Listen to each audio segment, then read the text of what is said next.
Thunder growled over the New York skyline as Valerie Bennett hurried into Rosemary's, her favorite brunch spot in Brooklyn Heights.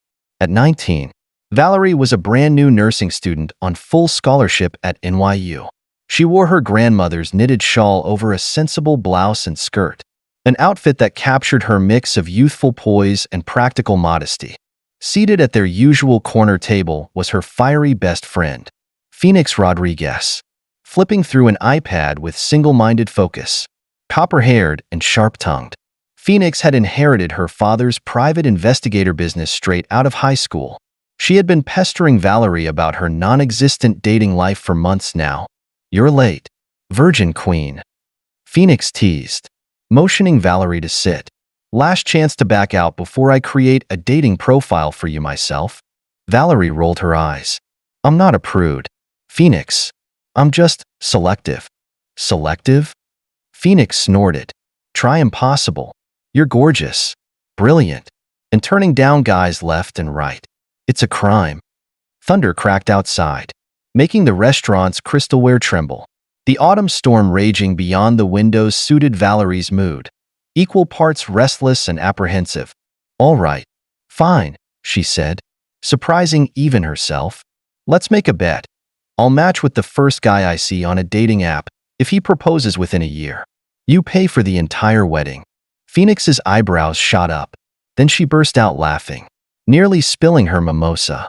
"That's insane. But sure. And if you're wrong, I get to revamp your entire wardrobe, social media, everything." Valerie shook on it. Within minutes, Phoenix had snapped a few photos and tapped out an online bio. Despite Valerie's protests, the text went live. "Old soul seeking genuine connection. Nursing student by day, dreamer by night. Show me something real." That night, alone in her modest apartment, Valerie felt the storm's energy creep beneath her skin. She swiped half-heartedly on her new dating profile. Then she paused on a man named Chase Stone, 40, security personnel, tall, dark hair, quiet dignity in his posture. His bio read, "Seeking honest connections in a world of fakes." Even though the age gap was significant, something about him called to her. She swiped right. Their match popped with a cheerful chime. At precisely 10 o'clock the next morning, Valerie stepped into Marco's Coffee and Tea, across from a sleek skyscraper bearing the sign, King Security International. In one hand, she clutched her usual chamomile tea. In the other, a flutter of nerves. She recognized Chase Stone the moment he walked in. He wore a standard security guard uniform, simple, even utilitarian. But his bearing was anything but ordinary, broad-shouldered, graceful, and scanning the cafe with trained vigilance. Her heart did a strange flip at the kindness in his gaze. "Valerie?" he asked softly, taking a seat across from her. "The uniform's not too off-putting, I hope." "Not at all," she managed, feeling unexpectedly at ease. They chatted about her nursing program, his so-called 15 years of security work, and a shared fondness for thunderstorms. An old man collapsed at the counter mid-conversation, and Valerie leaped into action, assessing vitals and directing bystanders to call 911. Chase watched her in admiration. This wasn't an act. She truly cared. Guilt pinched at his chest. He was the one performing, in a sense, because he wasn't just Chase Stone, security guard.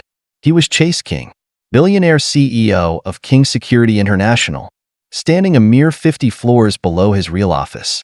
He'd done this to protect himself after a disastrous engagement with Raven Pierce, who sold corporate secrets and nearly wrecked his empire.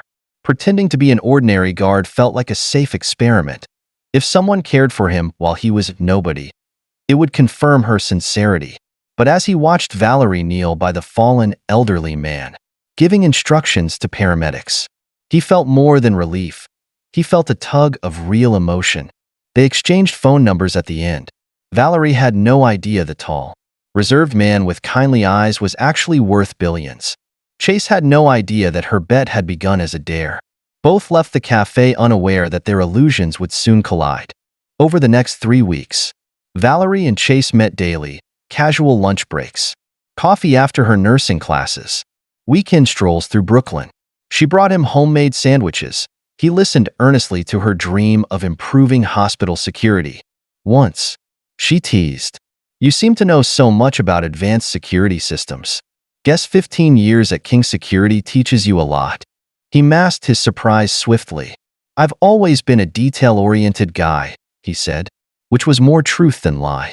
High above them all, in a penthouse office, was the Real Chase King, signing million-dollar contracts and instructing his right-hand man, Dominic, to keep an eye on Raven Pierce, who had reappeared in the city. Meanwhile, at her father's small PI firm, Phoenix was running background checks. She found small oddities. Chase's watch was a rare piece worth a fortune, and the building's other guards seemed to defer to him. But Valerie brushed away any warnings. He was the gentlest man she'd known. He asked about her mother's knitting, her father's army station, her scholarship. In return, he told vague stories about bouncing between states for security work. Nothing too specific, yet she assumed he was just modest. Then came the storm. Late one night, a fierce downpour stranded Valerie after a hospital shift. Chase offered to drive her to his small apartment in the same King Security building. It was actually a disguised office suite, refurnished with modest furniture to keep up his cover. "I'm not used to letting people in," he admitted, handing her a towel. "But you're different." As rain drummed on the windows, they talked for hours, the conversation turning personal. She admitted she was 19, never even been kissed. He confessed he'd been engaged once, and it ended badly.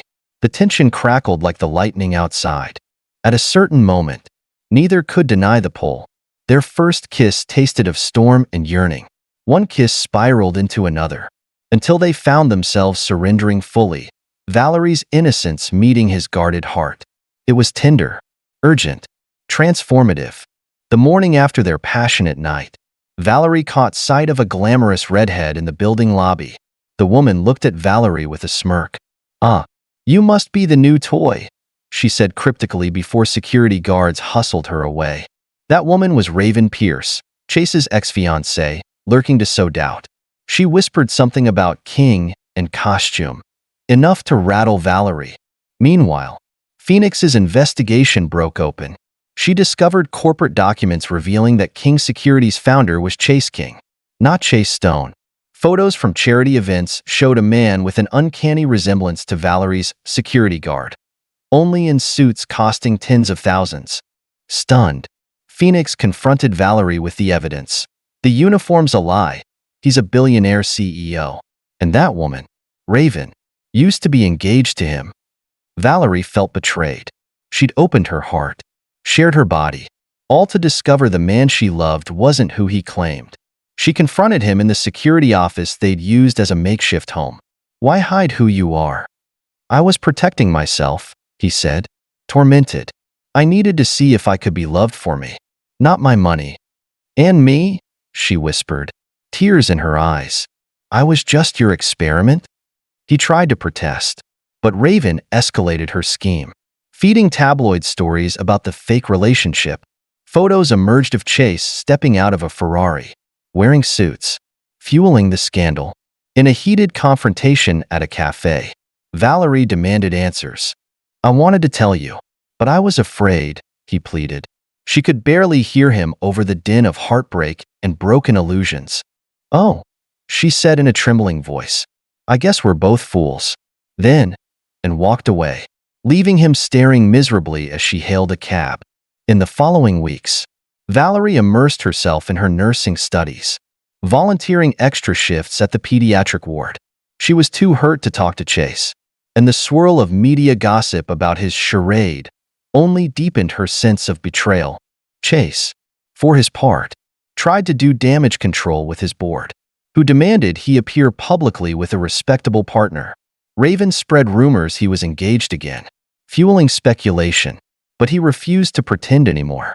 At night, he stood outside Valerie's hospital or her apartment building, simply watching from afar, occasionally dropping off donations of children's books and medical supplies.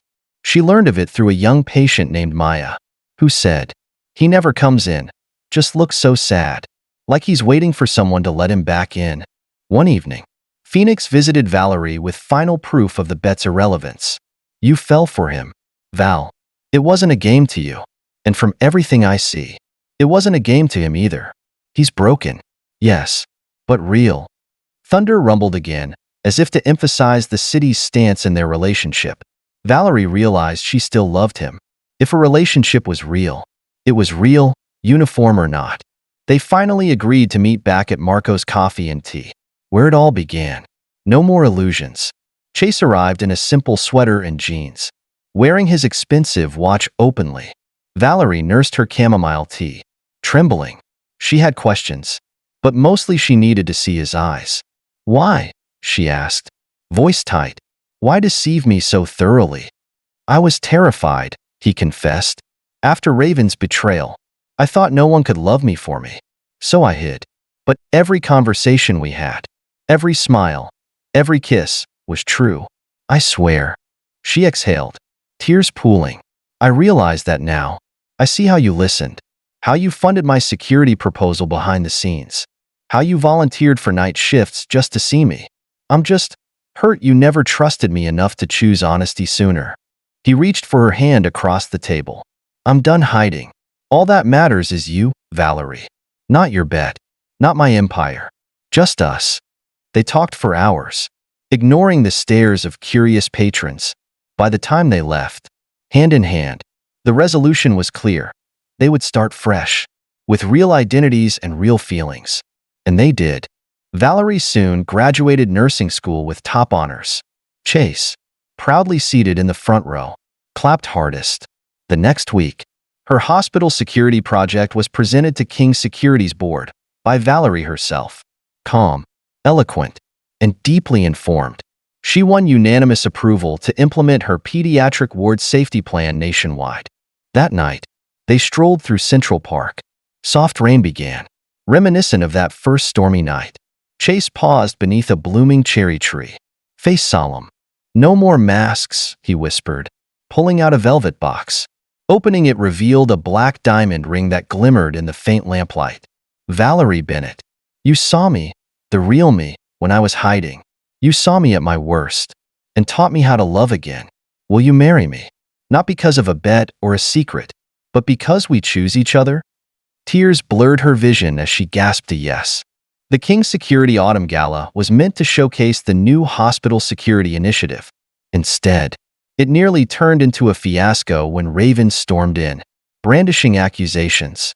She claimed Valerie was colluding with a competitor, waved around a suspicious envelope, and demanded the board realize they were being scammed again. Valerie calmly plugged in her presentation drive, revealing recordings of Raven attempting to bribe officials to sabotage Valerie's hospital project. The plan backfired on Raven spectacularly. Security led her away cursing. But Raven had one final twist. She brandished a pregnancy test, insinuating Valerie was pregnant just to trap Chase. Across the room, Phoenix stepped in with a smirk. Try checking the data. Valerie found out she's pregnant this morning, after they were already engaged. It's not entrapment. It's love. Everyone stared as the reveal sank in. Chase looked at Valerie, shock and joy warring on his face. We're having a baby? Then Dr. Matthews from the pediatric ward stepped forward. Actually, 4. You're expecting quadruplets. Stunned silence gave way to an uproar of applause and excitement. Valerie clung to Chase, who seemed about to faint. The final blow to Raven's scheme was overshadowed by the soon-to-be king quadruplets. Chapter 9. A Family of 4 Miracles. 9 months later, the world welcomed 4 new babies: Storm, Thunder, Rain, and Lightning King, named for the tempest that had begun their parents' saga. Their arrival was big news, since King Security was a major player in corporate philanthropy and Valerie's quadruple pregnancy made headlines in healthcare circles. In the lavish penthouse nursery, they displayed her old nurse's badge and his security uniform. Each piece symbolized how they'd found love by discarding illusions. Valerie took a moment to reflect on the crazy bet that had started it all, matching with the first guy on an app, believing he'd propose within a year. She won the bet. Yes, he'd proposed. But the real victory was discovering the power of genuine love built on truth, forgiveness, and a willingness to see past disguises. Chase, cradling baby Thunder in one arm and baby Lightning in the other, turned to her with eyes soft. "Still love me now that you've seen every side of me?" Valerie laughed despite her exhaustion. "Always. And no more uniforms. At least not for playing pretend. We're done hiding." Outside, Thunder rumbled gently, as though offering a distant lullaby. Their journey, from the bet in a Brooklyn cafe to falling in love under false identities to confronting scandal at a high-rise gala, had led them to a life beyond their wildest dreams. Despite the mistakes and heartbreak along the way, each storm had only forged them stronger. They sealed their gratitude with a quiet kiss amidst 4 infants' soft coos. Thus ended a stormy tale that began with a whimsical bet and a secret uniform, and blossomed into a love strong enough to weather any tempest. Forever sealed in the king quadruplet's tiny heartbeats.